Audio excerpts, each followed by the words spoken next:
Hello, everyone. Welcome back to another Drop Frames. It's the week after E3. I think everyone is everyone rested. Did everyone get their sleep? No, I haven't I haven't been either. rested for 2.5 years, JP. Yeah, I figured that was a fail question to ask you. But Zeke, you Yeah. doing all right? We were talking a little bit before the cast. You seem like you got some sleep in. I did actually. I'm I'm feeling good. I hit the wall on I got back on Friday night. I was telling you I got back on Friday night and I streamed Saturday and then I streamed Sunday. Yeah. I was like I usually take Mondays off when I can. And I was like I got to stream Monday. Got to do some catch up. I mean, I've been gone from my stream for like 9 days. And then I woke up on Monday and I went I really don't want to stream today. I'm just sick to my stomach that that the idea of it. And I went, well, I wonder why that is. And it's because of E3 and traveling and shit. I didn't have a day to like myself to like decompress with everything for like 2 weeks. Yeah. I went, that's why. I don't do very well at all when I try and force myself to stream. I take it out of my chat and I'm grumpy, and I usually end up ending the cast early anyway. I'll just be like, you know what? Fuck it. Like one little thing, I'll be like, fuck this. I shouldn't have streamed anyways. Dumb idea. I'm sorry. I'll see you tomorrow. End cast. Weird. I've never done that before at all. That's never happened to me. Funny You've enough. never annoyed quit a cast. Yeah, I've never just gotten upset and rage quit a cast before. I wonder what that's like. Yeah, well, I'm glad you're rested. Co, I hope one day that you are able to rest again. But I don't, you got some time. So I think I've got, depending on sleep cycles and patterns, about 8 to 15 years. I think that's probably a fair estimate. I think that's a fair estimate. Well, Co, what episode are we on? I forgot to ask you at the top of the show. It's been a while. 17 to 14, I think. 17 to 14. I figured we'd start this episode with something that we're owed, or rather, that's something that we owe, and that's Crazy Dan's answers to his goddamn questions that we didn't do from the June 5th episode. So we're going to start and probably end with more Crazy Dan questions. Okay. I've read through these, so here we go. So, question number 1.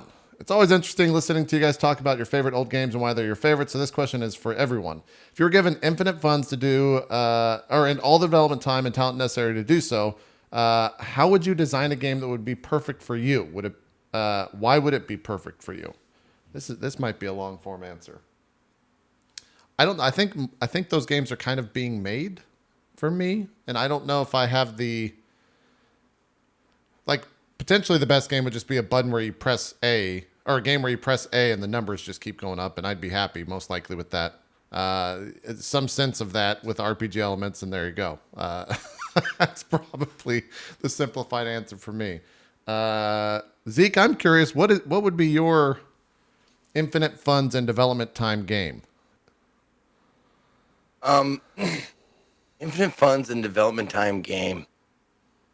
I probably have to do something, something fantasy, whether it's sci-fi or high fantasy. I'm not sure. I love them both. Mm-hmm. The only thing that's coming to mind is how can I offer an experience to players that I've had that changed like my view of how games can be. Like the first time I played through like BioShock and that kind of thing. Right. It'd probably be story rich. It wouldn't be point and click, but it would be. Would you just call it Moon Logic? Would that be the name of the game? That'd be fucking. Oh my god, that might be it. Actually, it might be just a huge troll of a game where nothing makes sense. It's like you have a key with a heart on it. There's a heart-shaped lock. You use that? Nope. You take dirt and you pack it into a tube and you blow it at the keyhole and then it opens. Be great. Yeah, the whole game You is could just start that off. the whole time. You could start off and it just says Moon Logic, and then the next Yep. scene is one of those things where it has like the definition from a dictionary of what Moon Yeah. Logic is, and then the game just starts. That's how it goes. The funny thing is, I've used that phrase and I know that phrase very, very well. And for those of you who don't know, Moon Logic is a point and click thing where you come up against a puzzle and the solution makes absolutely no sense. It's an absurd solution to a problem in an adventure or point and click game. Like I said, like it's something where to open the door, you need to slap a fish against it 3 times and then use your sparkle dust. Like, what? Doesn't make any sense. But yeah, so that's what Moon Logic is. And I would like to know where that came from. Like the actual term Moon Logic, like what game that actually came from. I'm not sure. I wonder if that's from Monkey Island. Yeah, is that from a game, or is that from like someone reviewing a game that just made up a term? I wonder. Like, I wonder if a game dev made that up, or if a game journalist made that up from like the PC gamer days of the early 90s. I don't know. Someone do the I've research. heard that for a long time too. Yeah. I'm not sure where that comes from. Me neither.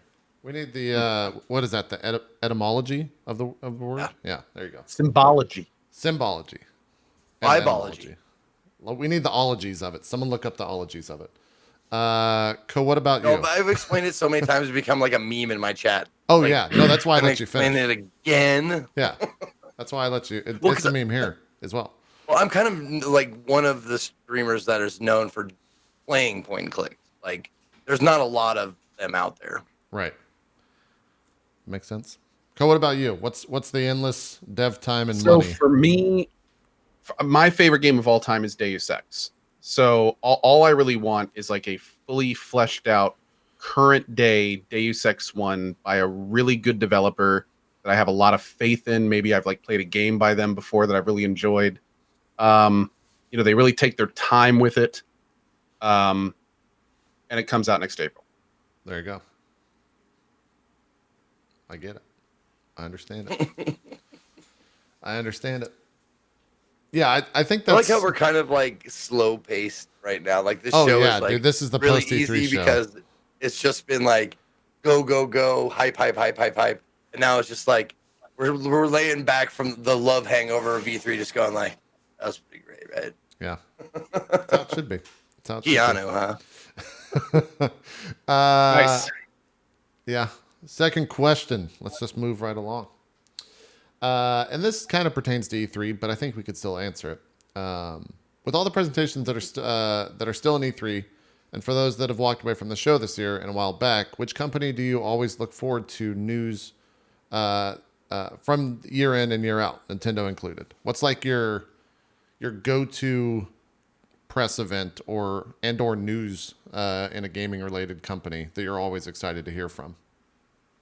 Can I say Devolver? Would that be all right?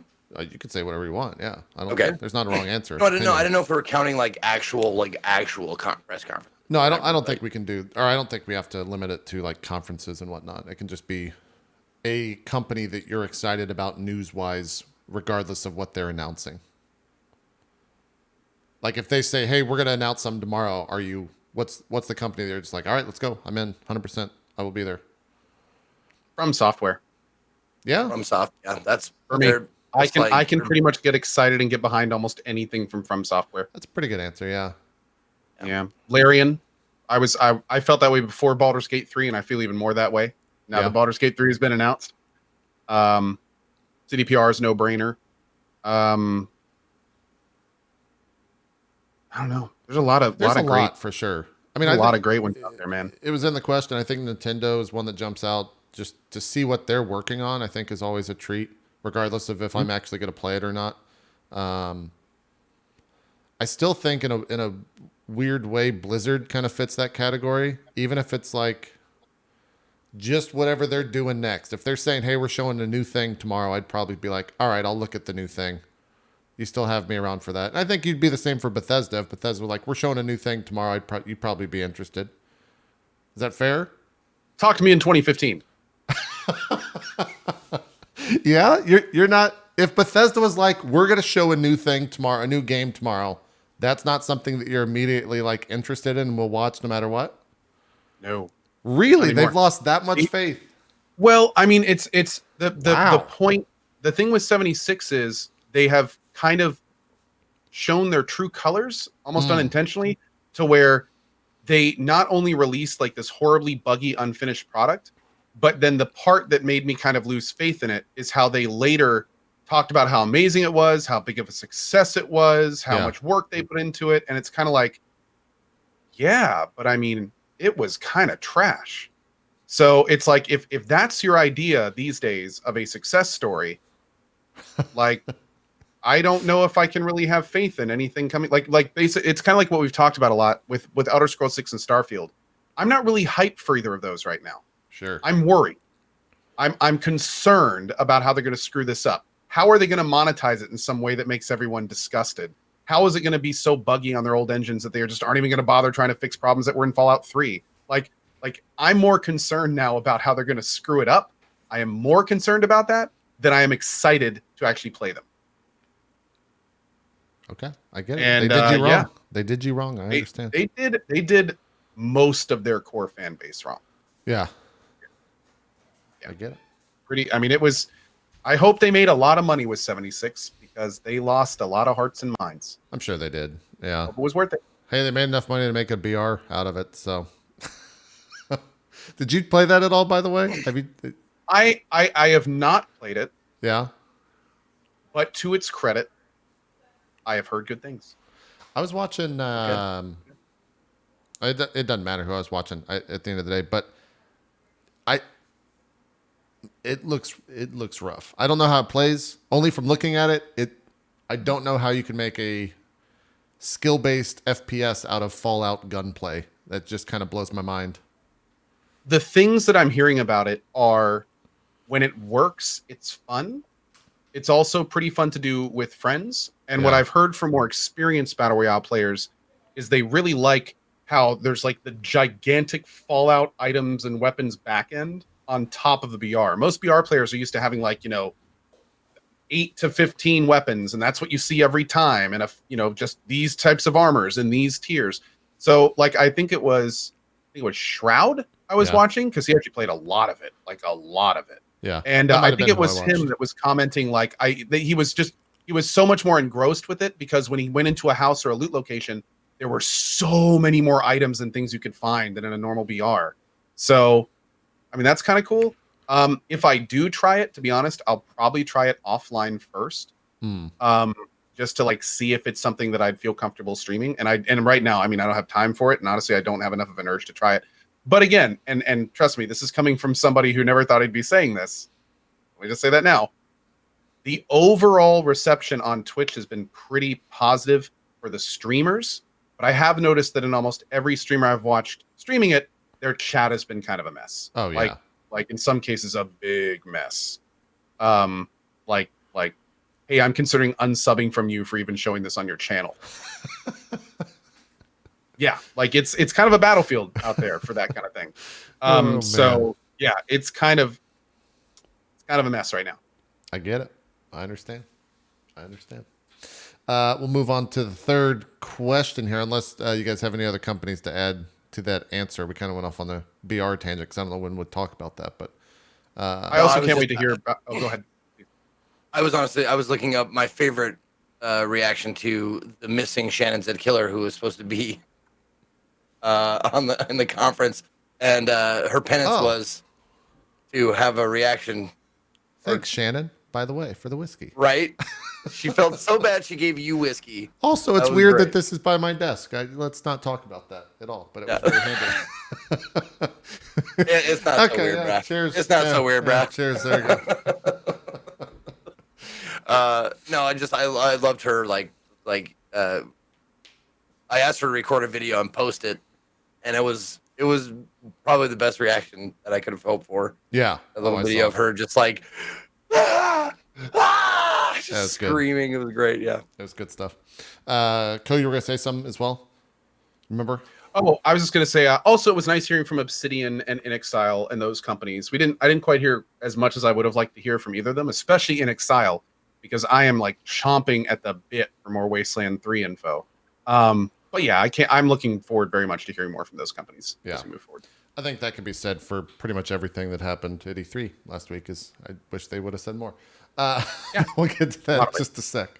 Third and final question, at least for the first portion of the show. For the sake of education and chat and for us all, Would it be at all possible to watch the Fallout 76 on a stream? I feel like it's important to be aware of what that game was and who Bethesda really is when shit hits the fan. Have you guys watched that yet? I've watched it on another channel before, but I've never like fully watched it on my own. I got out about like 20 minutes in. I was gonna watch it, and then I said like, "Hey, you know, no, I haven't seen Fallout 76. I'm gonna check it out tonight." And my chat rioted and said, "No, that's not okay." And I was like, "They're like, if you're gonna watch this, you need to watch it on stream." Oh. So I have not yet found a time to do that, but apparently I'm going to watch it on stream at some point. What is it? I think most stream viewers would want to watch their streamers watch it. I don't think that's unique to me. Yeah. Apparently, it's eye-opening. It is. It's like a documentary, but it's like a satirical documentary. Well, not satirical. They basically just shit on Fallout 76 and like all of the issues that occurred for like 30 or 40 minutes. And who paid for it? No one. It's just a YouTuber. It was just fan. Oh, okay. Fan I thought made. it was, Yeah. oh, okay. I thought it was like Bethesda, like No. tongue-in-cheek, like, No. This is not shitting on themselves or whatever. No, Okay. not at all. Yeah, they go into like some of the stuff in there I didn't even know existed. Like apparently there was rum that was marketed as like the Nuka-Cola rum or something, and then when they went to ship it out, they couldn't design the actual like expensive bottles that they had, so they just put plastic molds on like a normal bottle of liquor and shipped that out to people, and it looks absolutely awful.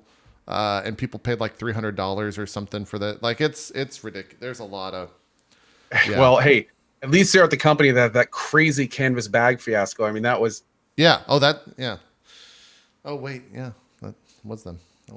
That's in there too, man. They show a lot of stuff in there where I didn't even know that it existed, and it's just complete failures. I mean, it's sounding more and more like Bethesda is like the fire festival of game companies right now. In a lot of ways, it's not a bad thing.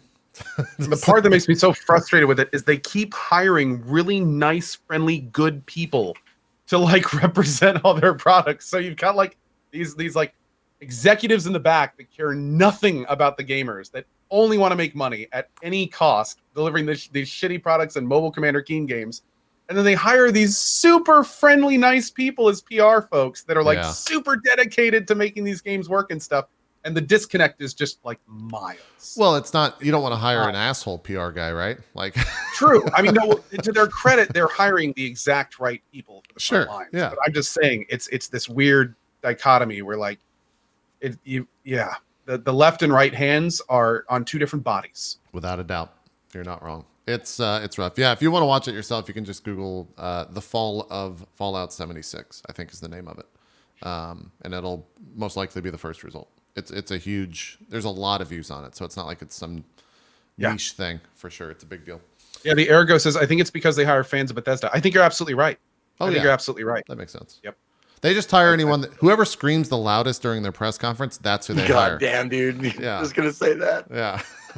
Well, it's even crazier, man. I mean, and I don't want to go as far as like saying drink the Kool-Aid or that kind of thing, but it's the kind of thing where you can tell that a lot of the PR people for Bethesda like are passionately interested and care about what they're representing. So and it's not fake. Like they actually really do. Like they really want these products to succeed and they really want them to do well, like ESO and 76 and stuff. But at the same time, man, it's just like it's strange sometimes when not even they see what's going on in the background, or they don't want to really, talk about it or admit it.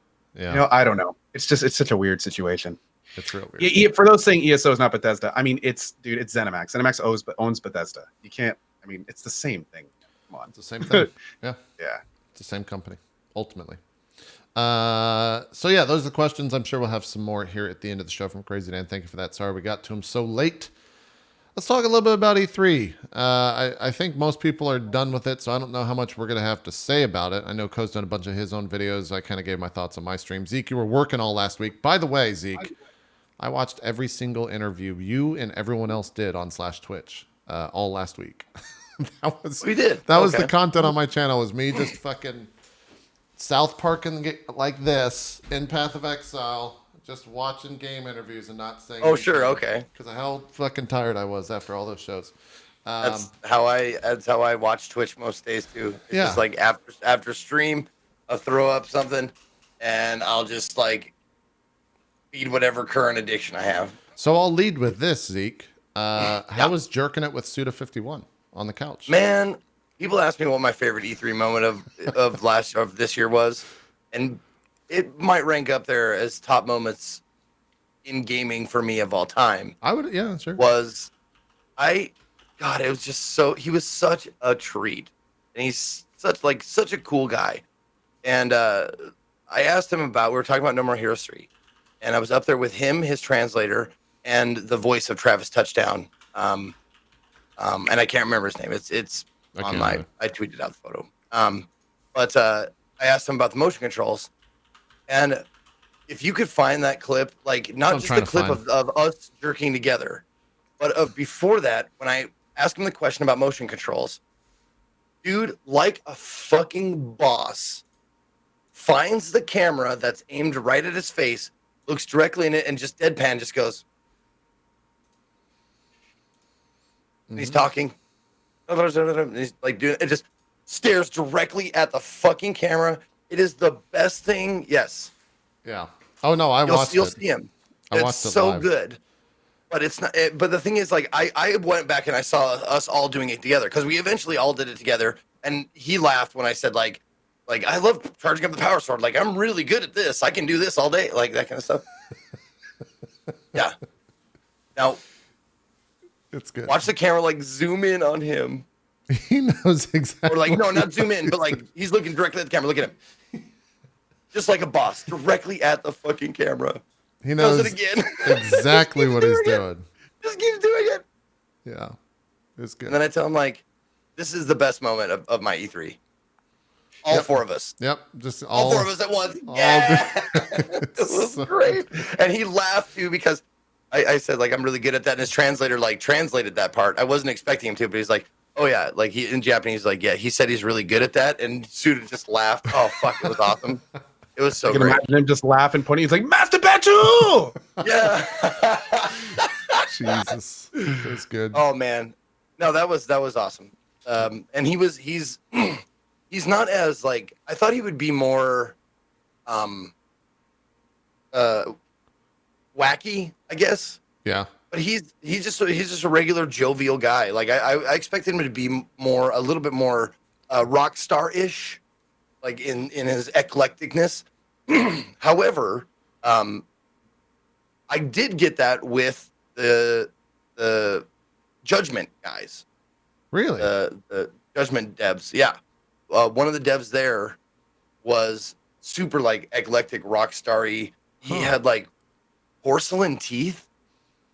Like he's like, if you go back and look, you'll see like if he shows his teeth, they look like they're like bright white porcelain veneers. Jeez. And he was a little strange. Yeah, were they dentures or? I don't know. They could have been, maybe. But they didn't look like natural teeth. Just say that. Well, Yakuza's doing well, or he's a member. You know. Could be. Yeah. Let's see. Yeah, you never know. Oh, Nagoshi. That's his name. Gotcha. Nagoshi and Hosokawa. Those are the two devs that I had up for talking about Judgment, I think. Yeah. But yeah, those guys were rock star. Like, I could see them asking for like nothing but brown M&Ms in a fishbowl. Right. How was Scooter was awesome. John Romero was a fun. I was surprised with one to see him there, and two, they let you even talk to him. Zeke, that was kind of. Dude, this is what happened.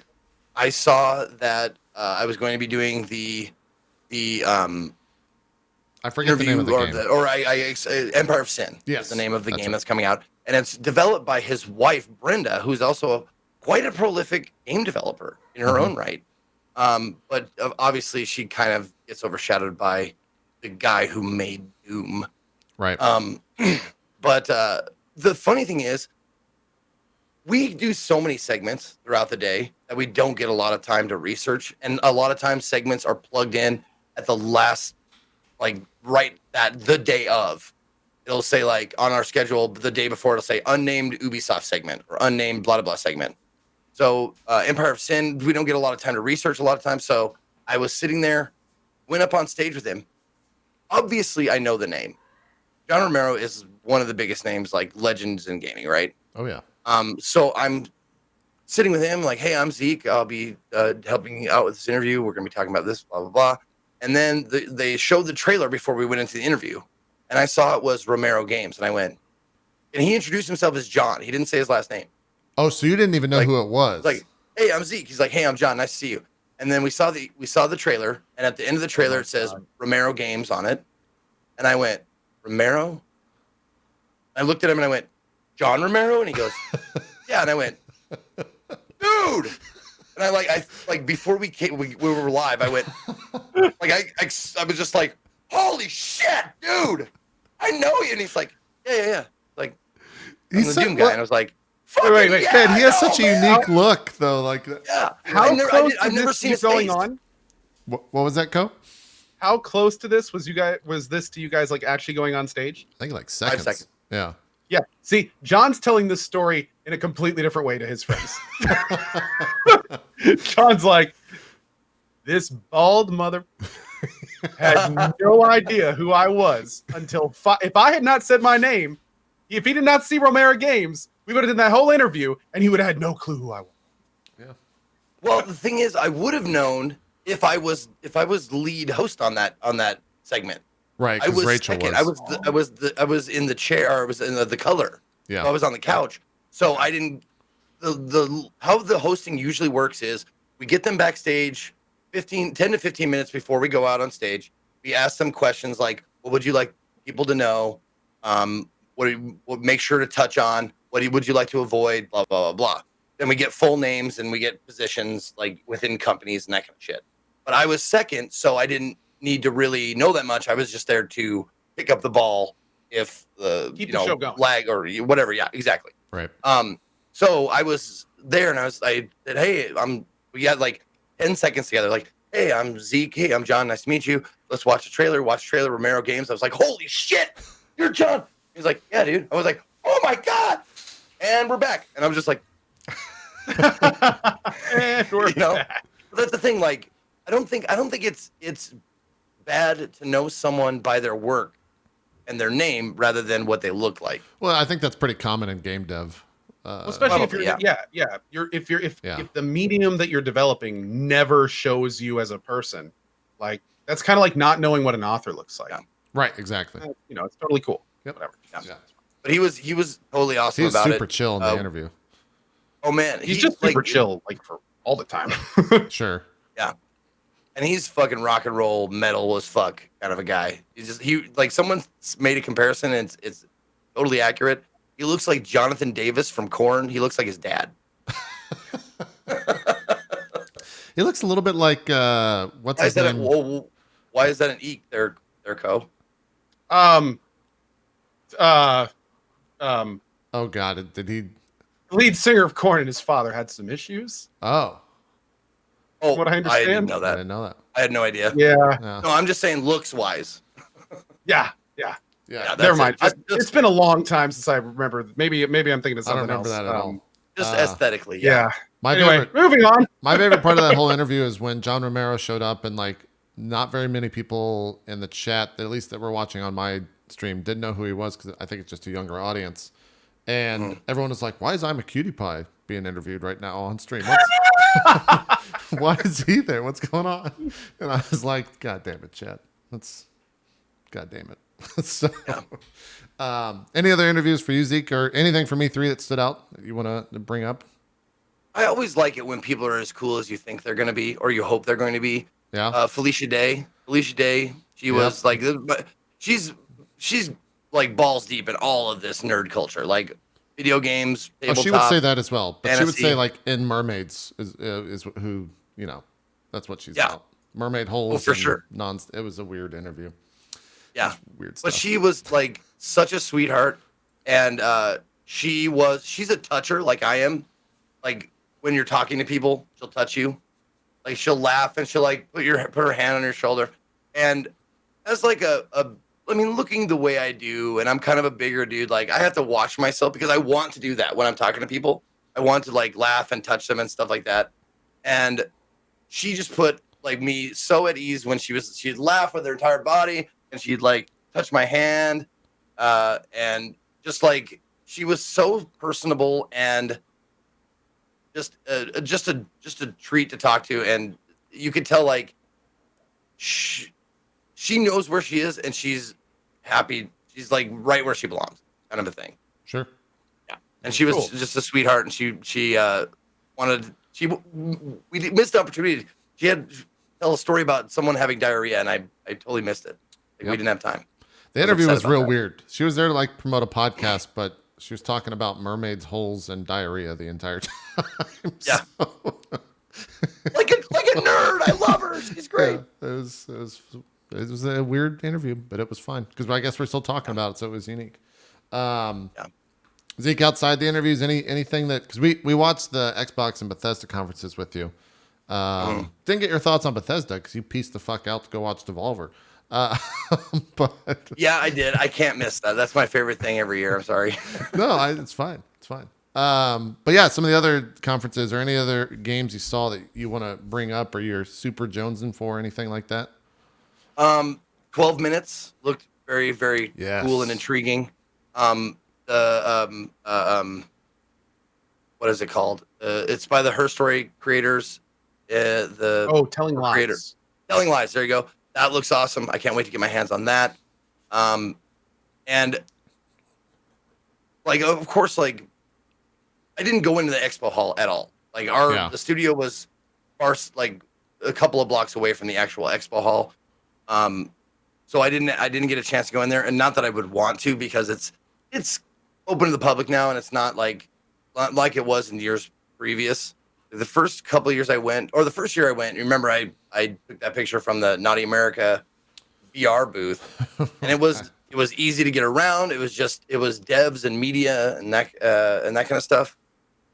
So it was less like packed in there and stuff like that. People just would. It was a watched event rather than an attended event, and now it's an attended event. And I went and got my badge just in case, and there was a huge fucking line to get my badge. What day was that on? I think it was day one, like the day one of the Tuesday? expo. So, yeah, Tuesday. Okay. Yeah, and there was a huge long line. I mean, it was moving pretty quickly, but it was just like it was just like any other convention. So all of everything you just said confirms that I was indeed wrong. Who was and maybe this is trade secret, so you can't say. Who was the person that was walking around on the show floor with the guidance of Twitch chat? Can you say who was doing that? It wasn't me. No, it wasn't me. Okay.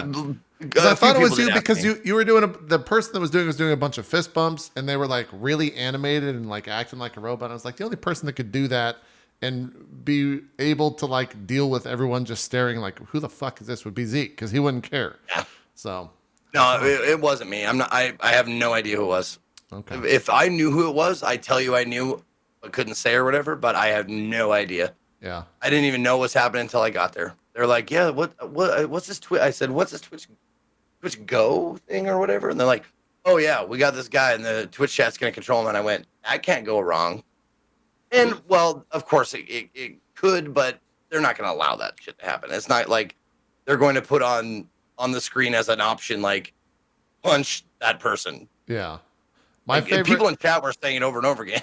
My favorite two bits were one, they were handing out like TwitchCon tickets, or like a free TwitchCon pass, I guess is what it was. And they handed it to this woman, and she like tried to hand it back. So that was really rough.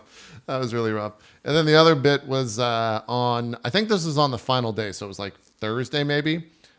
Twitch chat guided the person that was walking to the restroom door. And then, like, right when I got to the restroom door, it just says access denied, and the person like turned Yep. around. Yep. That was pretty good. It was pretty good. So, yeah, it was an interesting segment. It didn't look that crowded from that person walking around. Granted, that might have been time of day, and who knows, but it didn't seem like the show floor was super packed. So, okay, maybe it wasn't. I never went in there. yeah. But also, like, there's really nothing in there for me. I guess like people who went to did the Cyberpunk thing, like really enjoyed it as they did last year and that kind of stuff. But Yeah. I don't get hyped about playing a small portion of a game that I'm already know I'm going to play all the way through when it comes I out. don't either. Yeah, I don't need a lot of the stuff that I know I'm going to play. I don't need to play a 5-minute portion of it to get hyped or anything about it. I'd rather just wait. If anything, that's going to upset me more when they're like, "All right, that's the end of the demo." It's like, no, I want to keep playing, you asshole. Like, turn it back on. I'm not leaving. So I wonder how many people were just like, no, no, no, you can't take me away. I'm sure a lot. Good thing I wasn't there. Yeah. I'm trying to think if any like huge super fans got to play, and you probably follow this a little bit closer than I did. Co. Were there any like reports of what was shown during that Cyberpunk stuff that you were reading? Oh yes, there were like some of the ones that I read were literally minute by minute. Like it, Really? you know how people live tweet events? They basically like live journaled like everything that was going on in every single scene. Yeah. The overall impressions were good. It looks like that there was more polish that wasn't there last time. There were some people that were making some somewhat negative comments on some of the animations. There were some AI issues, and apparently some of the gunplay looked like it could be a little bit more refined and more engaging. But they also showed apparently some really cool new stuff, like they showed one of the classes that could basically like go in and just with hacking and not using any weapons, basically take out like entire groups of guys. Like at one point, a dude hacks into a computer and hacks into a commander's brain, and then from the commander's brain sends orders to all the subordinates to kill themselves. Nice. And like just all sorts of crazy shit. Sounded awesome. Did they say what the hacking menu looks like? Like what? Not sure. Apparently they can't show anything. Like Right, that was a big part yeah. of the demo. They could talk about it, but they couldn't show anything. So apparently at Gamescom, whenever that is, I think we're going to get the actual demo, September, so we I can all think. see it. Okay. Very much looking forward to that. Yeah. I'm just curious, like what all those. PAX West. I'm sorry, PAX West. Oh, Also. okay, What that's is sooner. PAX West? That's sooner. I think PAX PAX West is is August. August? Maybe? No, I don't know. Who cares? 20 to 24th of August. Oh, That's cool. Gamescom. Oh, that's Gamescom. So wait, if they're showing the footage at PAX West, I remember they were doing something at Gamescom. I don't know. We'll figure it out then. Yeah, we'll figure it out. I am curious though, like what those systems look like, right? Because I think it's only human nature to compare everything to Witcher 3 because that's the last game they made. Like they didn't have gunplay in Witcher 3. They didn't have hacking in Witcher 3. So like, what do those things look like, right? One interesting thing that apparently really rubs some people the wrong way, but I'm kind of okay with it. Lock picking wasn't a mini game. Does it just? It was just a hold down the button, skill check kind of thing. So of course people were like, well, why isn't this more complicated? What's going on with this? And then other people were like, you realize that this could be like 100+ hour go anywhere game. Like, do you really want to do the same mini game like well, plus 200 times? Plus, it's kind in of the future, right? So if lockpicking hasn't somehow gotten better than like the Bethesda lockpick mini game, I know, right? What does he want it to be? Yeah, or you could do like you can go the other end of the spectrum, which is like the Deus Ex hacking game, which I mean I made a tutorial video about and people still couldn't figure it out. It was just so complicated and weird and like just complicated for the sake of being complicated. Yeah. We don't really need that kind of stuff. So I'm kind of okay about it too. Yeah. Apparently there's multiple things in the game that are like that, where other games would put in like a mini game or a mechanic to do it. Then in Cyberpunk, it's just like, no, we're just going to do it. And that way you can kind of just focus on everything else in the game. That sounds great to me. Well, it doesn't break up the flow. So I'm assuming hacking would probably be similar. I'm not sure exactly what it is, but I'm guessing it won't be too attention grabbing. Because they have said in a couple interviews that they want the flow is very important. They don't want to be like ripping you in and out of a high action event, to do all these little mini games that are just there to do essentially. Yeah. That makes sense. We'll definitely be seeing more of that whenever that gameplay releases. That'll be a fun time. What about was there anything outside of the conferences that you guys picked up on, or maybe Zeke had interviews or you watched any footage of that you were super stoked about? Just real quick though, somebody just said in chat, Jesse Cox said hacking is the most complicated mini game he's ever seen. So maybe hacking is different. That is Jesse Cox though, so I mean, we'll have to see. We'll have to see. I love you, Jesse. Yeah. Zeke, anything you saw outside of kind of the main conferences that you were super stoked about gameplay wise? Or I say gameplay wise, but then that's like 3 games. So anything that you saw game wise that you want to bring up, we'll chat about for a sec. Let me think.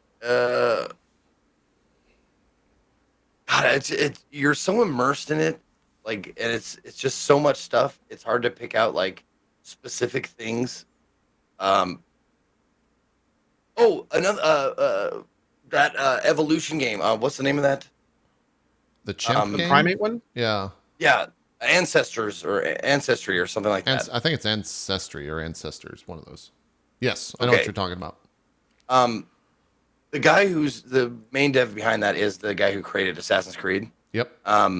Desoleil, something Desoleil. That sounds right. I forget his full name. But he sold me on that fucking game. I was Yeah? like, I don't know, man. I don't know if it's gonna be a game for me. And then I got to talking to him about it, and he was super jazzed about it. And he was like, he went into like detail about how like the upgrade or the like the skill tree system is like gene splicing. Like you actually evolve.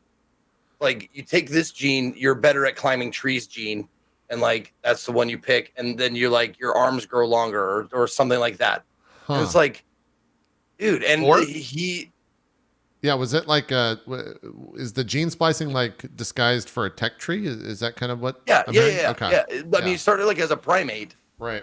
like a chimpanzee or something like that, and then the more you do stuff, the more you get Adapt. points or in that evolve. particular like gene area or something like that. Huh. Okay. And yeah, it's he totally fucking sold me on it. He was really really excited about it, and it was cool to talk to him. And he like had just mountains of information about how the game progresses and stuff. He was fucking fantastic. Did he talk about like what the goal is of that game? Is the goal to like become a human, or or is that part of the game to find out? That's the thing. It's one of those games where it's like, we're not gonna tell you what to do. You can do whatever you want to do. And I think that's like kind of the answer he gave. He was like, it's open ended, man. You can do whatever you want. Like make your own shit. And I was like, that I know someone who would like that. I know someone who likes that kind of stuff. Just like, give him a sandbox and throw him some toys and he'll play with it. Right. Me, I want more of a through line. I want a plot, Makes sense. And that's what I'm saying to all the naysayers and haters out there. It's like, well, you want someone to hold your hand? No, I like games with a plot. That's all I want. And this one, but it does seem really cool. And the elimination of a HUD, like as much as possible during the game, is cool. Yeah. Because no inventory. That's the one thing that really stuck out to me. No inventory. You have one, like whatever your hands can hold.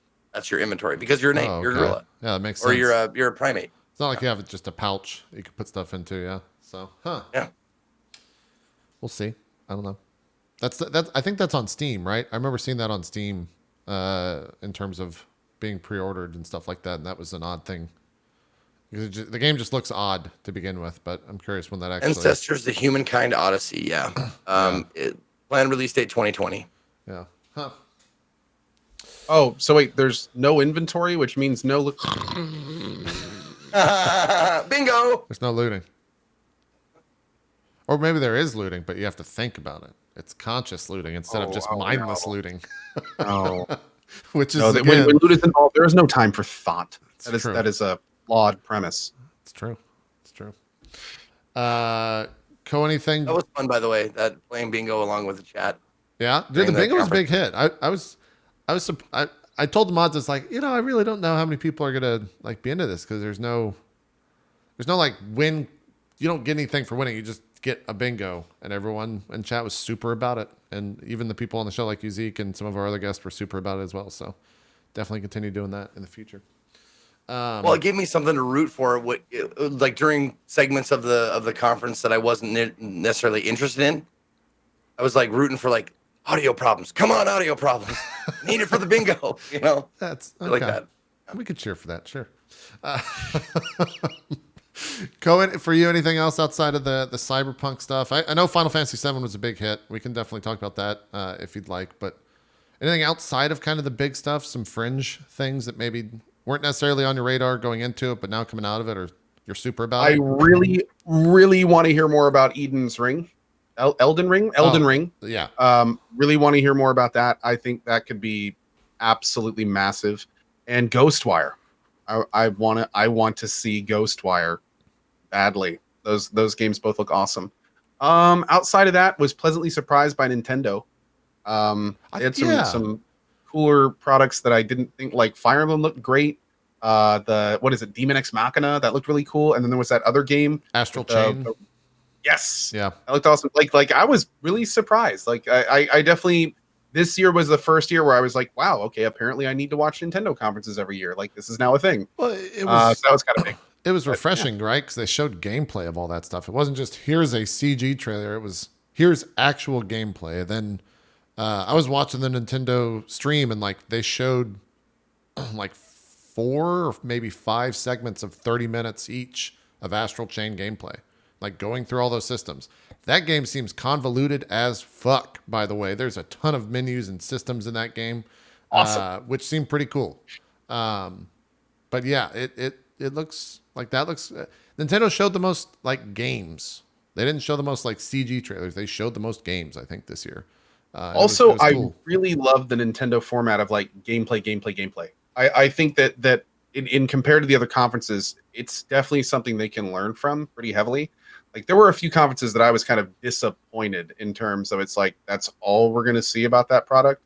Like, that's it. Like, come on, guys. We know you have more than this. We know you could have shown more than this. Like, yeah.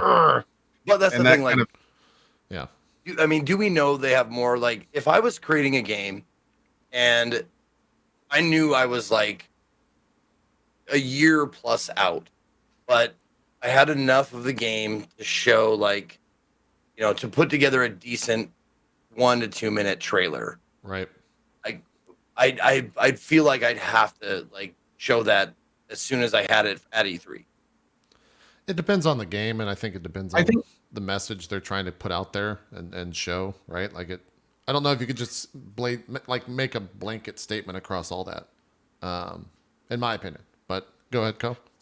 I think Zeke nailed it for games like Elden Ring, where it's like, you know, that game is really far out, and they really probably didn't have much finalized UI, gameplay levels, graphics, maybe even not animation. So they just showed that thing, and it's like, okay, I get it. But when you have games like Dying Light 2 and Outer Worlds in Microsoft and Square, respectively, nope, not anyway.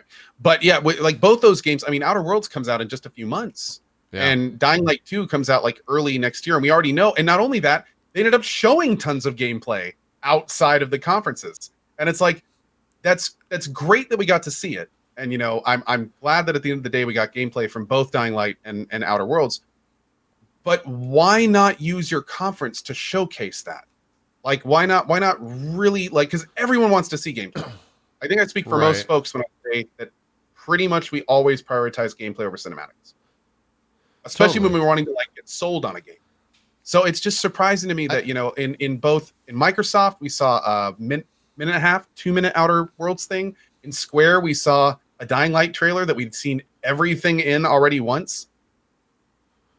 These are your big showcases. Like, really give us, like, I feel like that's where the meat should be. I do. But I don't know. Clearly, that's not what they want to do. Yeah, I do feel to play devil's advocate a little bit. I do think it is, and maybe this isn't devil's advocate. I do feel it's safer to show CG, right? Because people can't judge CG the way that they can judge gameplay and actual stuff. Because you don't want to come out of E3 with like Puddlegate from Spider-Man, right? You don't want people just like complete, like, if it's kind of like why Cyberpunk didn't put out anything, I'm sure, is because if people are reporting that there were bad animations and things were messed up, that's going to become the focal point and the entire thing around Cyberpunk exiting E3. Going into E3, it's hard to beat Keanu regardless of what the gameplay looks like. But going out of it, like, it's going to become the focal point, and that's probably not the best message to put out there when you're trying to like advertise your game. So I understand why, but yeah. It also just seems Well- like a lot of those ideas weren't fully baked. Like they weren't ready to be shown. They just had to put stuff out there to show so that people know that they are making games. So yeah. Yeah. Zeke, I cut you off earlier, by the way. Do you remember what you were going to jump in on? Kind of this topic of CG and gameplay and stuff? Yes, I just. Do you think that companies that can show gameplay but don't? What is the reasoning behind that? Where they want to show, like, is it because it's a flashy trailer, all well put together? It looks and sounds like perfect because they edited it down, like, and they don't have to like worry about gameplay constraints. Do you think that's the reason they show that rather than gameplay, even though gamers want gameplay? I think yes, and I also think that outside of kind of Twitch, which is niche, but it's a huge niche audience, I think most games sell on how they look, and CG trailers can look really good. And so if they show that to a common person walking by and it's like, oh my God, that looks fucking, that's Keanu Reeves, right? He's in that goddamn game and it looks like pristine, then that's going to get a normal person, someone not within the Twitch ecosystem to get interested in the game, right? Well, Chad also had like the great point of saying like games change sometimes all the way up until the release That date. too. So Yeah, that also. you'll see like, and that actually happened during a few interviews where they were like, this is like a few builds ago that we're showing you right now. Oh yeah, yeah. Like, we're on like the 50th build right now, and we're showing you build 48. So there's going to be some things that are not quite right, like that. So that, I mean, that absolutely makes sense, and it's such a simple, answer to that, and it just didn't even cross my mind. Yeah. Movie trailer syndrome. Yeah, somewhat for sure. But yeah, I wanted more out of to kind of jump into the Xbox world. I definitely wanted to see more out of what that new console is, because I thought we were going to get like not pricing, but at least more details. We got to see Halo, and that didn't really show off kind of what that console is, I think, about. And I guess it's just not ready yet to show any of that stuff. So that's where the 2020 battlegrounds of video game consoles is going to be. But I think in all, like, I hate rating conferences, but for just what they showed, I feel like Nintendo just showed the most stuff that I was like, yeah, I'll play that this year. Because I can. One, they just have more stuff coming out this year. And two, it was actual gameplay that looks pretty fun. Like, they even told me on Pokemon. I was like, I'll play that Pokemon game. That looks pretty good. I might play that. There's raids in that Pokemon game. You can play with other people. There was apparently a lot of controversy coming out of that regarding Pokemon. Just to state that, where apparently not all the Pokemon are going to be in that game because there's too many Pokemon. Yeah. So, yeah. Apparently, this has caused quite a small lightning bolt in the Pokemon community. Yeah. From what I've been seeing on Twitter, I am completely unplugged from it, so I'm not sure. Same here. I might even be stating the wrong reason why people are upset, but I think that's why, is that there's like 800 plus Pokemon or something, according to someone in chat. So, yeah. And also some stuff is like not transferable from it. I don't want to get into it because we're just going to be talking out of our ass completely when it comes to Pokemon stuff. But people are definitely upset. I thought what Nintendo showed looked great. But again, I'm that person outside that world. So, but yeah, I think Nintendo just showed the most stuff that I'm interested in. Like, and they even sold it a little bit more on their Nintendo Treehouse streams. Like, they showed so much Astral Chain. They showed like hours worth of Super Mario Maker 2. I cannot wait for that game to come out and just watch people. One, I want to play it myself, but I also just want to watch people play that game and watch people make levels in that game. Because I think it's one of the more fascinating things, both streaming on Twitch and just in general, to see like what the craziest levels and what type of stuff that Nintendo's going to pick out for that. Luckily, that's in like a week from now, so that'll be a lot of fun. Sucks that they're not launching with multiplayer in it, but they did come out and say that they're going to patch that in so you can actually play with your friends. What a fucking novel idea, Nintendo! You're really, really going outside the box on that one. In terms of the conferences, who would you guys, say was your go-to this year? Who do you think? I don't want to say like gave the best conference, but I guess that's the question that I'm asking. So, who gave the best conference this year? Mm, For me personally, it was Microsoft. Weirdly enough, Yeah, yeah, they just agree with showed that. enough. I feel like they brought huge guns. They had the biggest announcement. I think of the show with Keanu. Like that was an incredible show of being able to keep that under wraps. They also made a very serious effort to get a lot of games in the conference. Yeah. It was. I feel like it was kind of a catch up conference for them because they lost so much ground the last couple years. But I feel like it was a very good step forward. And honestly, the best thing that could have happened for them is Sony not being here this year. Like that was them putting their best foot forward with Sony not being there. I feel like was a pretty good combination for them. Right. I feel like if Sony was here, like they put on good shows, even if they don't have a lot to talk about. So I mean, that could have been an interesting thing, but because the Microsoft, the meat of Microsoft's conference plus Sony not being there, yeah, it was very good for them. It was very good for them, and the Game Pass stuff was still blows me away. To be honest, it still blows me away. I actually got Like, Game Pass just so I could go upstairs and hit download on like 30 games that I might not ever play, but I can just go up and all right, let's just check. Let's play this for 5 minutes. Like it was $1. It was a goddamn dollar. Now, granted, they want me to forget about that so they can charge me the full price in the coming months. Exactly. But apparently, you can cancel it immediately right afterward. Yeah, and yeah. you like still play everything for a month. So yeah, pretty cool.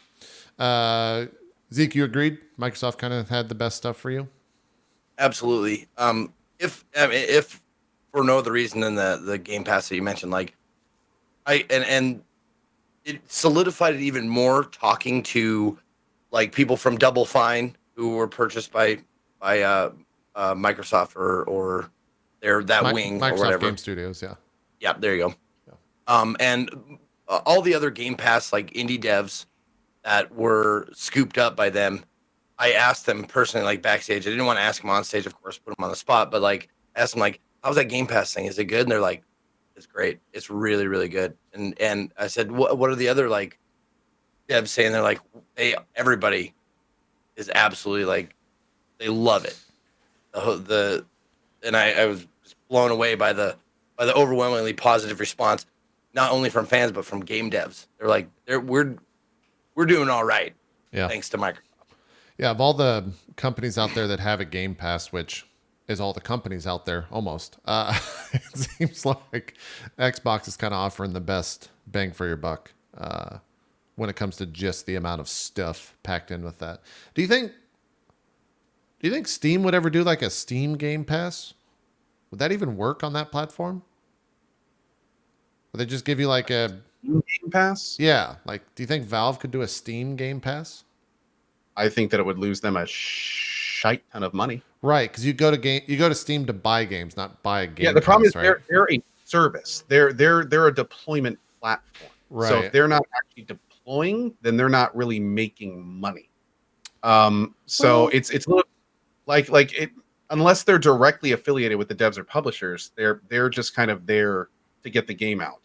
So I mean, by restricting people to the Steam platform with the Steam Pass, would the benefit be that they're on the platform so they maybe spend more money in other places?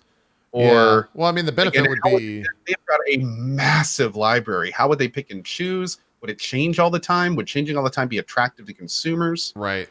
There's definitely a lot of questions, but is the idea of getting money from a person every single month worth exploring and answering those questions instead of just like a game a month? But I guess most people I don't know what the market share is, but I would think that Steam has the majority market share when it comes to just buying games on PC. And so maybe they don't need it because they're already just printing money already. Maybe when that actually comes out as a sign of like, oh shit, things are changing. Like the market's starting to be affected by the Epic Game Store, the Microsoft Game Pass on PC, the Ubisoft Game Pass, all that stuff. But I don't know how far we are from that, or how close we are to that, I should say. It might be a while. Yeah, there's that damn echo, dude. There's lots of like, but Steam being in the position is there's all sorts of weird things they could do but of course you'd have to like thoroughly think out any of them. Like if there was a Steam Pass where there were certain games that had a tag, and you could download X amount of those games every month.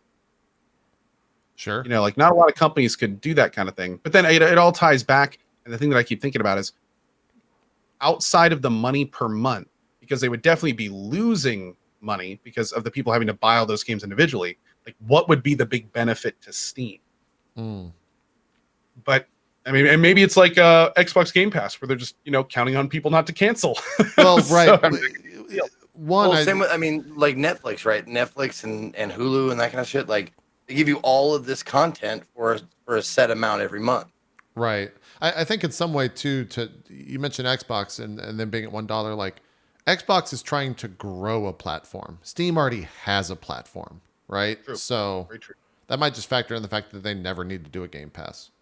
And I think the reason it was $1 is they were trying to get people onto their service, right? So yeah, and not only that is a good point with Microsoft, but I mean, Microsoft is actively going against Sony right now. Like they are doing everything in their power. I mean, $1 for a month of the games in that library is almost giving them away for free. Like they are doing their damnedest to try to get people to look at us, look, we're competitive, damn it. You know, so yeah, that they have a huge stake in doing something like that. Yeah. Well, like you said, everyone already uses Steam. Steam is the monolith that everyone's been using for the last decade. So it's like, yeah, I don't know. They don't really have to bring anyone because everyone already prefers them in most cases. Right. Well, the one thing that would make me use some other platform more frequently is the accessibility for indie devs to just put their games up. Like on Steam right now, there are literally hundreds of thousands of just terrible indie games. But I like the fact that they can put them on there. Right. It's so simple just to put up like a purchased assets from Unreal Engine for the game. Yeah. But every once in a while you get a gem. You're like a fucking elbow deep in that Triceratops shit. You pull out, you're like, oh, hey, there's a diamond in there. Yeah. I'm curious. I've heard a lot of conversation, and this is another tangent, but that's kind of what the show is in essence. Zeke, you're on Steam a lot looking for indie stuff. Is the amount of like hentai games just staggering on a daily basis on Steam? Is there really like that much? If you turn off the 18-year-old or 18, the maturity filter, whatever it's called on Steam, is it just like just a billion hentai games being thrown at you? Yeah, of varying degrees. Yeah. I mean, if you're saying hentai specifically, well, like, that's a subset, I'm not sure. Much, like sexually charged anime. Oh yeah. Yeah. Oh yeah. Well, it's because they don't animate a lot of those games. All they do is they have pictures, they have drawings, and like the game is to like reveal the drawings or like to like put different outfits on the same drawings, like the same like body model and shit like that. Okay. They're really, really cheap to make. And they're immediately attractive to people who are like inclined to people buy who that. like anime. Yeah. Well, hey guys, listen, I'm not an anime like super freak or anything like that, but like when you wade through as many indie games, like, and I'm talking like indie games by like one dude who like drew like an anime girl, like that kind of shit. Yeah. Like I've seen so many, just oceans and oceans of that kind of shit. I think all you really need to do is just go to Steam and turn off your maturity filter, and like those games will show up everywhere, from what I understand. So I have hundreds. Yeah, well, you just get gifted them by your amazing mods, so or amazing mod, I should say. Yeah. It's always funny when I click on a game like, what the? Oh, co-owns this. Okay, never mind. I know what this game is. I know exactly how this functions. Yep. Yeah. So yeah, that's kind of E3. If you guys have any final thoughts, now's the time because we're putting a nail in the coffin on E3 2019. I think overall, like, it was a fun show. Definitely a show that where it's like left all of us wanting more. I think next year is going to be absolutely bonkers because Sony and Microsoft, whether they announce it at E3 or not, that's probably the bigger question. Is if they do their own thing, and then show games at E3, or kind of how they go about doing that with all the new consoles coming, or the 2 new consoles coming, I should say. Next year's E3 will be pretty exciting. And maybe it's not next year's E3. Maybe it's just next year's thing. Like E3 is in a very weird spot. We kind of say that every year, the past couple of years, but Sony wasn't there this year.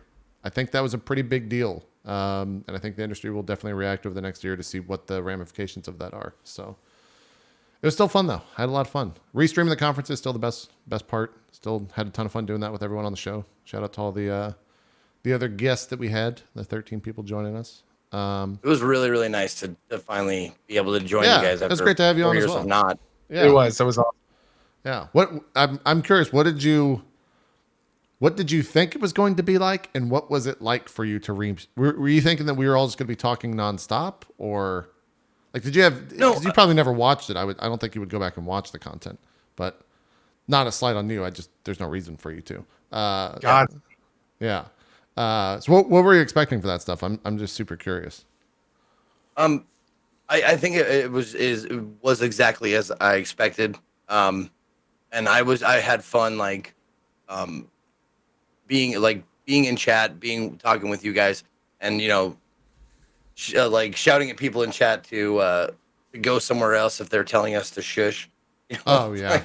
I was just waiting for shut up, they're talking. It's like, you want nobody talking over this shit. There's 100 other channels you can go to. Fucking find those and go there. Yeah. But yeah, it was a lot of fun. I liked Mystery Science Theatering, basically finding things to talk shit about, kind of. It is a little bit of a snark cast, yeah, for sure. Yeah. But it's all in good fun, though. I think personally, I don't have any sort of deep-seated ire towards any particular game company or development studio or whatever. So just talking shit, I hope everybody took it with a grain of salt. Yeah. Just a lot of fun. I would expect no less. If it was me up there, and I'm sure, did you guys talk at all when I was on stage or anything, or hosting or whatever?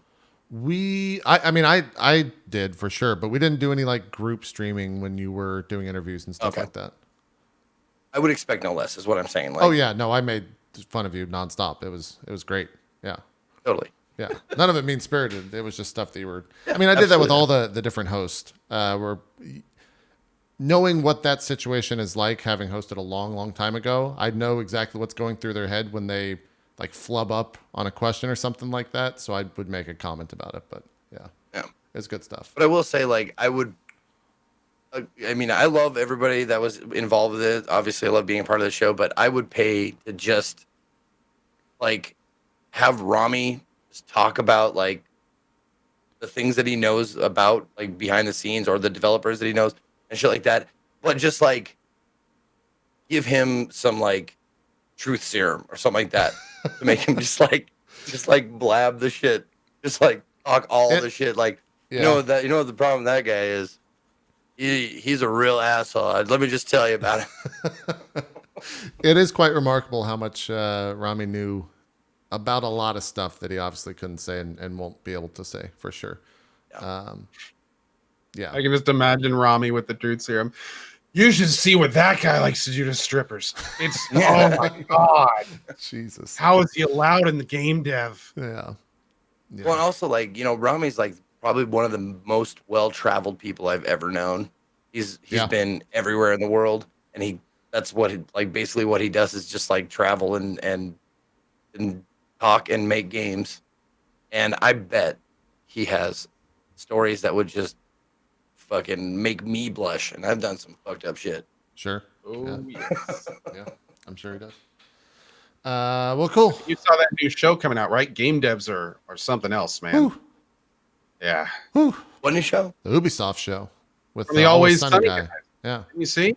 Oh yeah. I actually got super excited that Rob McElhenney was on the show. I was more excited to see him than I was to see Keanu, because Love Always Sunny. Yeah. Yeah, I'll see if that show's any good. No one will probably see it because it's on Apple. I made the same joke, but no one will probably see that because it's on That was Apple stupid. thing. So weird, man. I couldn't even tell you what it's called. Apple TV Plus, Apple Plus. Yeah. What is their service? Something. I think it's just Apple TV. Okay. Yeah. Yeah. It's like that when Yahoo TV tried to do shit.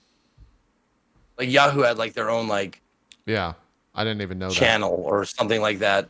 Jeez. And it was just a bad idea. There was a space show on there. I can't remember the name of it, but Joel Hutchin and Grace Blue and Guy Fieg were involved with it or whatever. Jesus. No thanks. Yeah, I'm out. Paul Feig, not Guy Fieg. Paul Feig. Okay. Moving on.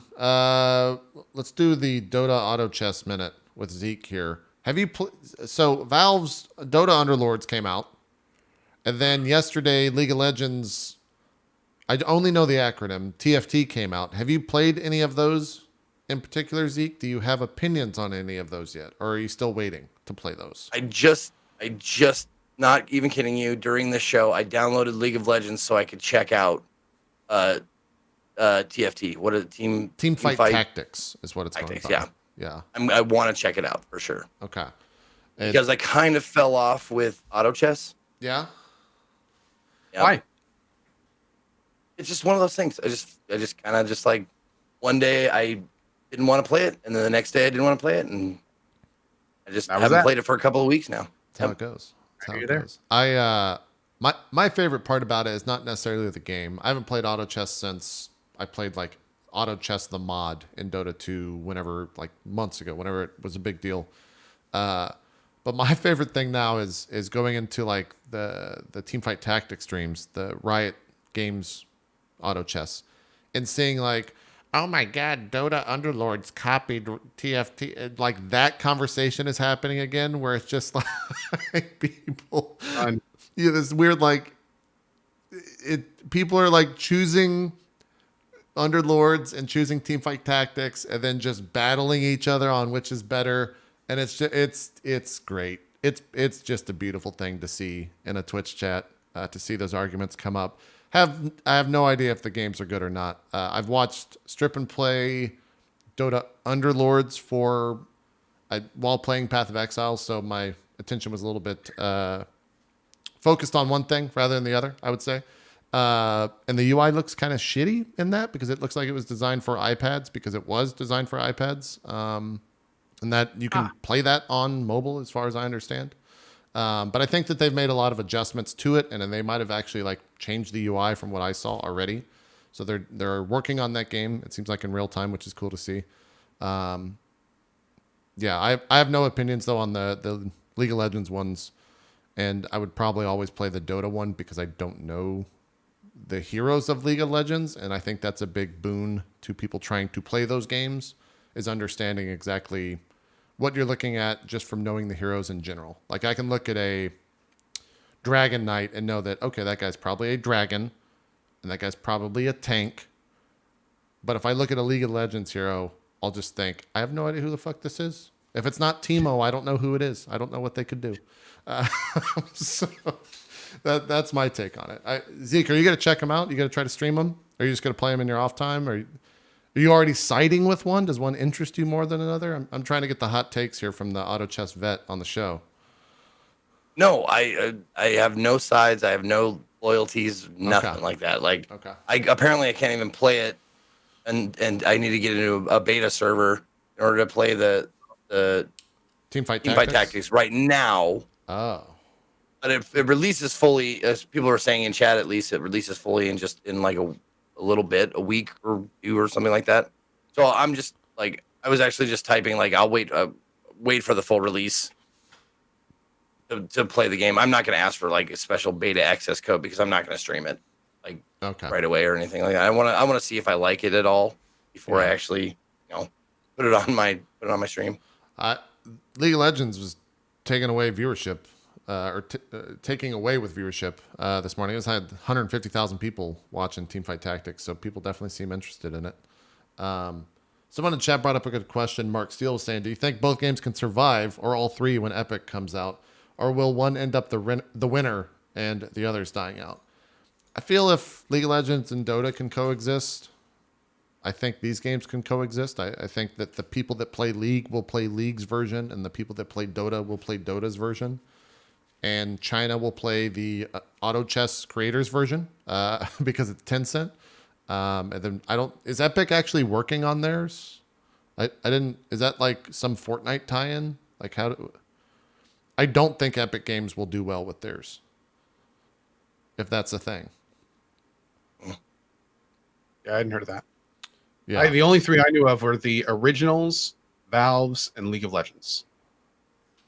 Yeah.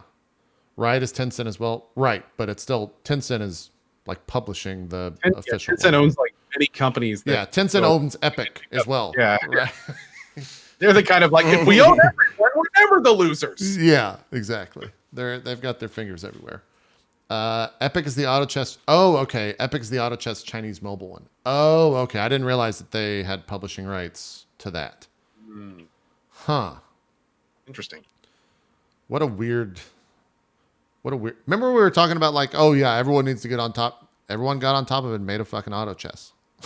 Literally everyone with a MOBA was like, wait a minute, we need one of these. Well, this is the first wave too. Yeah.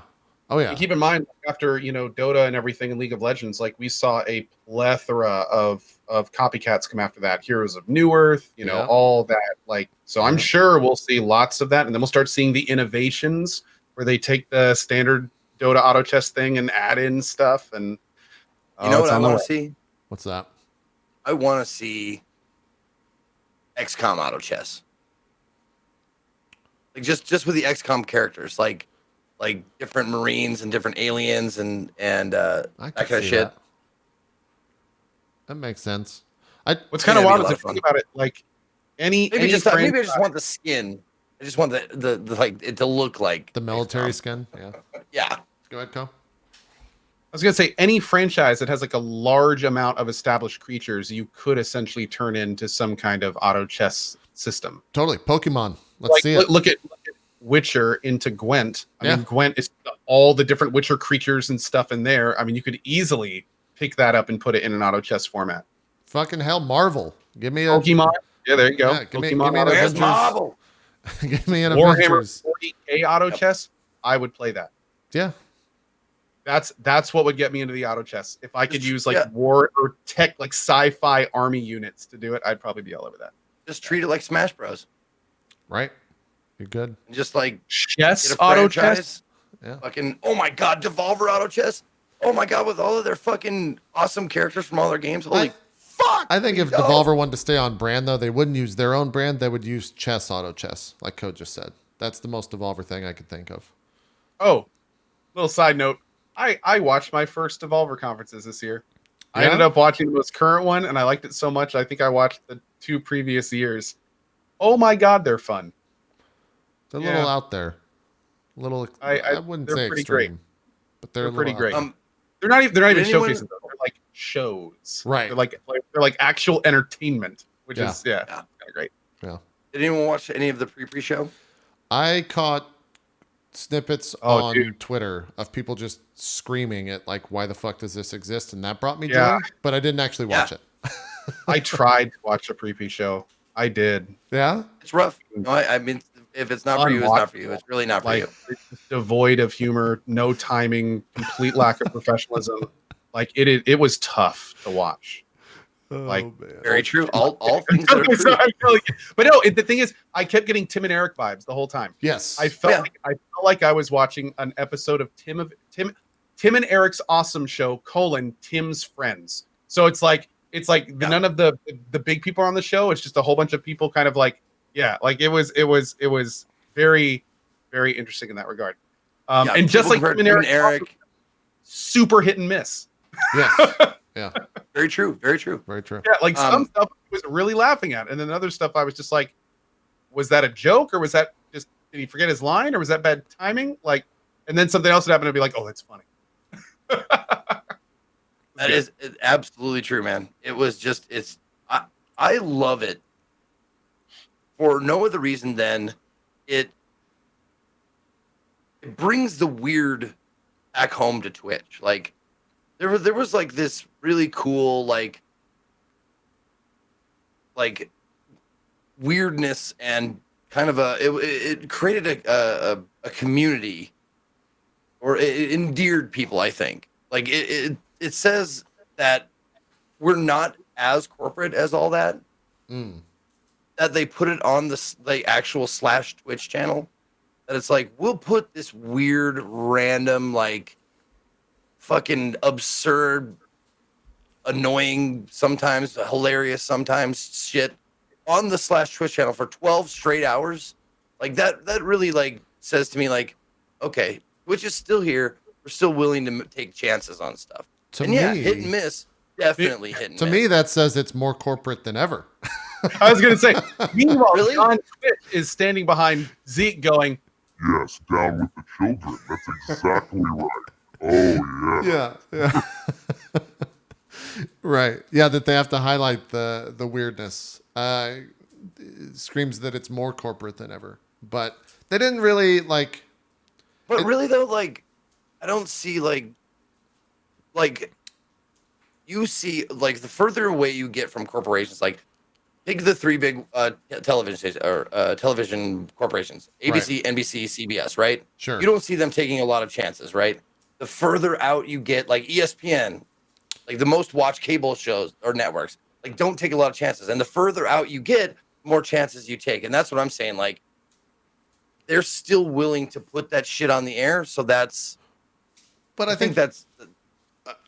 I think that exists just on Twitch in general. The further you go outside of like the main channels, you get into some weird shit, both good and bad weird shit.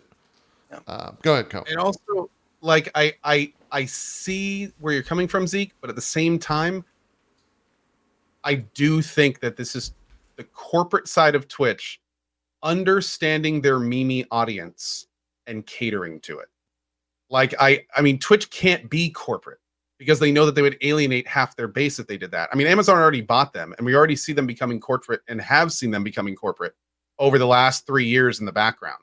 So it's kind of like they need as many off-the-wall, zany, we're still cool things to kind of offset what's going on in the background. Sure. So it's almost like whenever we see stuff like the pre-show, not only do I kind of expect that from Twitch, but I'm almost surprised they don't do more of it because they're trying to make themselves like that's their image. That's the image they want to project is that we're super cool and we get the memes and look, it's John Carnage. And, you know, like, I don't know. I think there's two sides. They don't do that stuff like throughout the year. They do it like once a year. What other stuff have they done that's close to that on the main channel?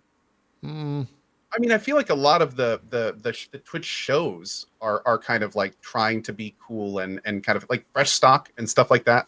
I mean, I think, isn't it? Chat, does Fresh Stock still happen? I don't know. Okay. I never watched it. I'm not sure either. But stuff like that. I think it's it's kind of weird to talk about this week because the exact same result could come from two completely opposite perspectives. So it's just like we're basically talking about the intention, but in both scenarios we would get the exact same actual thing. Sure. So I don't know. I'm probably taking a more cynical view of it. And I like your view better.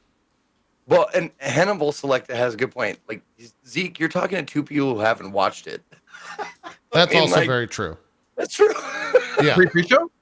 Yeah, like watch like I watched like an hour plus of it. Yeah. Oh, okay. Yeah, I only caught the clips. I caught like with you were there and the one and Bronze Girl was on there for a while and you were on the couch like looking completely lost, which I loved. Like there's a lot of good stuff. But, you know, when John Carnage is on the camera, it's all reaction from then on. It's no like you just take a back seat to his fucking madness. I'm sure. But what I was gonna say was because this all started with a Devolver, like that you watched the Devolver conference. If you watch the pre-show, the guy who directed that very strange Moss movie, and if you watch it, you'll know what I'm talking about. It was a very weird movie where there was some talking or mold. Was it mold or was it moss? I don't remember. Mold, I think. There was a talking mold in this guy's bathroom who, told him to do shit, whatever. The guy who directed that, he was on the couch with us with another one of the star of the show. He was also the director of all of the Devolver conferences. Makes So I sense. wanted to bring that up. And if you get a chance, the end of that mold movie, you see something magical happen, completely unscripted, totally improvised, and you'll think it was scripted, and it totally was not. And it was like after when finally said cut, we just all erupted because it was just like, how the fuck did that even happen? And it wasn't it's nothing like amazing or inside but it just like show? yeah. It's right after the mold movie gets done. The dude goes on a stream of consciousness and everybody leaves. And we did not plan this. It was fucking great. It was one of those like serendipitous moments in like just live-ish, live experience. That's in live television. Yeah. It was great. Yeah. And he was awesome. He's a super gracious guy. I saw him at the Devolver party, like at E3, and I told him how much I loved his conferences. And he's just really, really nice, and he deserves all the accolades he gets. Cool. Do you have any idea what type of viewership it was pulling in? Both of you? I don't know if anyone would know that. The pre show? Yeah, like what type of viewership was there concurrent live? I don't think we dipped below, I want to say, I think we got 17. Like we kept it like 17,000. It's pretty good. 16, 17, something like that throughout the entire thing. Yeah. Yeah. I mean, granted, that's a lot of people just like leaving it on. Chat saying 20K plus the whole time. Whatever. Yeah. Nice. No, I'm just saying like the lowest. It was like 17. Yeah. Cool. That is more than I thought. So I'm glad to see that for sure. Yeah, the more of that stuff, the better. I mean, and what's funny is going back to what I was saying earlier. Even if it is my cynical background, doesn't mean we don't need to see more of it. Doesn't mean it's not a smart thing to do. I mean, it did cater to the audience. Like I watched it, I enjoyed it. Like I want to see more of that kind of stuff. Yeah. Mm-hmm. So regardless of where it came from, it's still fun. Yeah. And I want to give a huge shout out to Britt and Mike from Twitch who are putting it on. It one big shout out to Britt Weissman. I always want to say Weissman. Britt Weissman, because she, when it aired for the first time, the pre-show aired for the first time, there was a call-in portion of the show. And she was there at E3 in her hotel room taking fucking phone calls. People would call in because they were like, haha, this isn't live, of course, because I'm going to call in anyway. She would pick up, hello, would you like to donate to the motherfucking kids? They were like, what? Like, yes, would you like to donate to the motherfucking kids? Like, is this live? It's like, yes, it's live. Please, how much would you like to donate? And they were like, I got 5 pennies. Okay, that's the most amount of pennies that we've gotten today. Thank you on behalf of the motherfucking kids. And she took calls like during that entire segment. Like, she's a champ, dude. Yeah, that's the most Brit thing I've heard for sure. It's good. That's good. We're doing a break, and we'll come back and talk games because E3's done. It's over. We'll see you in 2020. The game show is done. Now on to the games. Yeah. I think I've actually played the most new games of any show that I can recall of recently, so I'm excited to talk about them. Oh yeah, should be fun. We'll take a break. We'll come back.